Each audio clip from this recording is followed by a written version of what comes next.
আচ্ছা টিভি নেই কার কার বাড়িতে? হাত ওঠান তো দেখছি। টিভি নেই কার কার বাড়িতে? এ কি বুঝে হাত ওঠাচ্ছে? টিভি, আমি বলেছি টেলিভিশন নেই কার বাড়িতে? হাত ওঠা। নেই না? যাক আলহামদুলিল্লাহ, টিভি এই বাড়িগুলোতে নেই। ঠিক আছে তো? ঠিক আছে। আচ্ছা, মিডিয়া, এই মিডিয়াগুলো তারা হাতে নেবে। আমার দেশের কথা বলছে, আমার দেশের মায়েরা এবং বোনেরা সিরিয়াল মেনটেন করে। সিরিয়াল ছাড়া জীবন চলে না।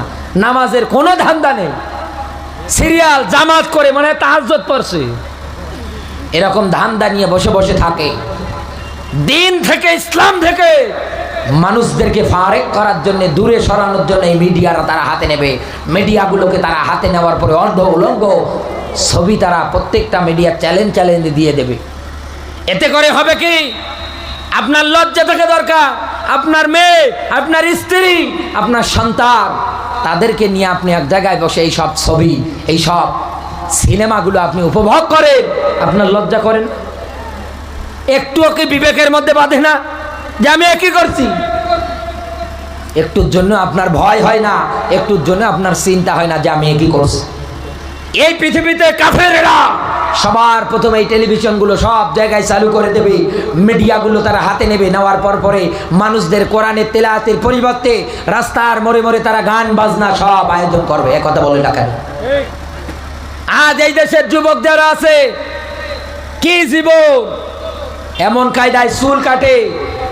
কি চুলের কাটন গো! এদিকে চুল নেই, এদিকে চুল নেই, মাঝখানে রেখে দিয়েছে। এক কথা বলে না কেন? এইরকম কোয়ালিটির মানুষের দুনিয়ায় নেই। কানে দুইটা ইয়ারফোন লাগিয়ে রাস্তা দিয়ে হেঁটে যায়। ও যে কি গান শুনে ও নিজেও বোঝে না। জিজ্ঞাসা যদি করা হয়, এ কি শোনো? বলে হুজুর তালে মাথা ঝোঁকাচ্ছি। এই মিডিয়াগুলো তারা হাতে নেবে। নেওয়ার পরে সব জায়গায় এরকম চালু হয়ে যাবে। এই মিডিয়া হাতে নেবে, নেওয়ার পরে ইসলামের বিরুদ্ধে, কোরআনের বিরুদ্ধে তারা একটার পর একটা করে নিয়ম নীতি তৈরি করবে। লিল্লাহে তাকবীর, লিল্লাহে তাকবীর, আল কোরআনের আলো, ওমর ফারুক সিদ্দিকী ভাইয়ের আগমন, লিল্লাহে তাকবীর।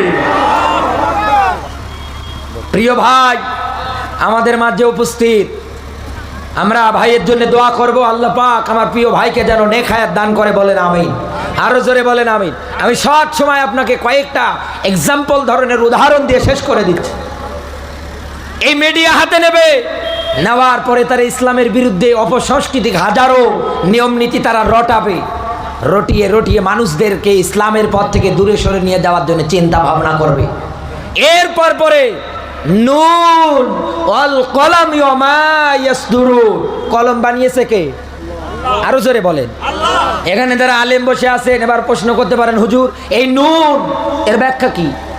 এর শেষের আয়াত দিয়ে ব্যাখ্যা করলে যে কলম বানিয়েছেন আল্লাহ।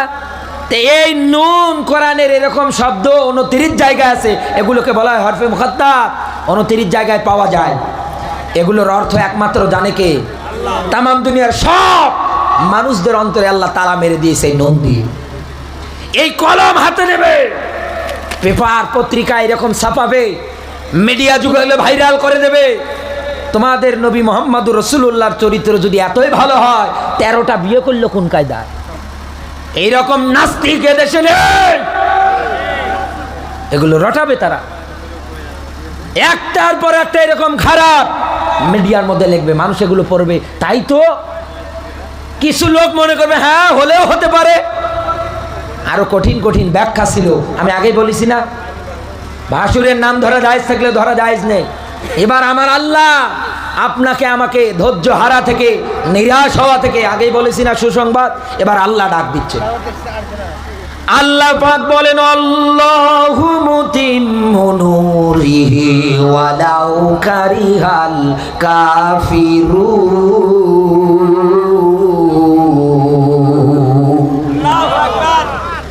মুর্শিদাবাদবাসী ভালো করে বুঝবেন, এতক্ষণ যাবত আপনি শুনতেছিলেন কাফের বেঈমানেরা এইভাবে দিনের পথগুলো ধ্বংস করবে, এবার আমার আল্লাহ ডাক দিচ্ছেন, ওরা কোনোদিনও পারবে না। আমি কসম করে বলছি, আমার নূর, আমার আলো আমি এই জমিনে জ্বালাবো।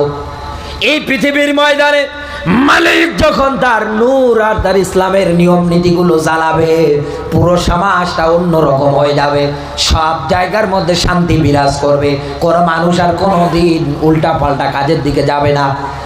মেয়েরা রাস্তাঘাটে আনন্দ ফুর্তিতে চলবে, কারো কোনো ভয় থাকবে না, কোনো কিছু থাকবে না, ডাকাতির ভয় থাকবে না, খুনের ভয় থাকবে না, কোনো কিছুর ভয় থাকবে না।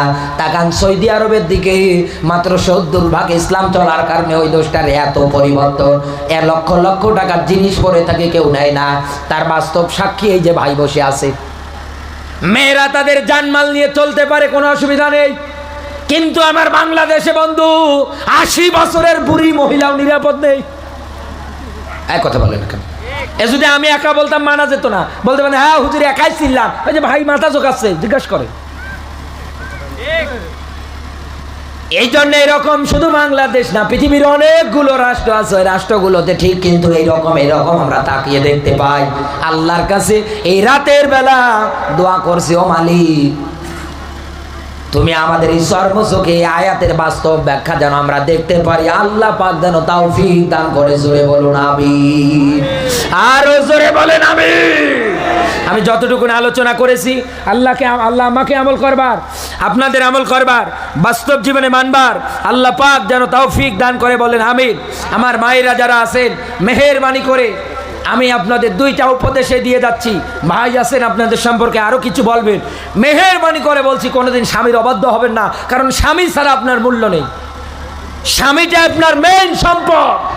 স্বামী নেই রাস্তাতে যাবেন, আপনাকে মানুষ কত ধরনের কটূক্তি করবে। স্বামীকে ভালোবাসেন, মহব্বত করেন। স্বামী ফেরাউনের চাইতে বড় ফেরাউন হলেও এই স্বামীকে ছেড়ে দেবেন না। স্বামীকে ভালোবাসা দেন। আপনি পারবেন আপনার স্বামীকে আপনার দিকে আকৃষ্ট করতে, কিন্তু আপনি সেটা করেন না, আপনি উল্টাপাল্টা করেন। আপনি স্বামীর সাথে হেসে কথা বলেন না, পাড়া প্রতিবেশীর বল্টুর সঙ্গে আপনার লাইন হেসে কথা বলেন। আল্লাহ পাক আমার এই মা বোনগুলোকে স্বামীর অবাধ্যতা থেকে, স্বামীর উপরে লানত দেয়া থেকে হেফাজত করুক। বলেন আমিন, আরো জোরে বলেন আমিন। আমি যতটুকু আলোচনা করেছি, আল্লাহ আমাকে মানবার, আপনাদের আমল করবার যেন তৌফিক দান করে। দোয়া চাই, আমাদের জন্য দোয়া করবেন।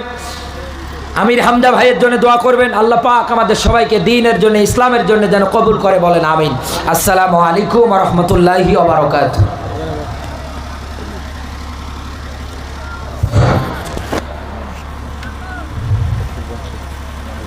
আলহামদুলিল্লাহ, আল্লাহ পাকের অসংখ্য রহমত করুন এবং করবে। আমরা বাংলাদেশ থেকে আগত মৌলানা মোহাম্মদ আলমগীর হোসেন সাহেব, বিপ্লবী সাহেবকে পেয়েছিলাম। এই বিজ্ঞাপনে তাকে বাংলাদেশ দ্বিতীয় আমি হামজা বলা হয়েছে। তার বক্তৃতা আমরা শুনলাম এবং বক্তৃতা শুনে আমরা বুঝলাম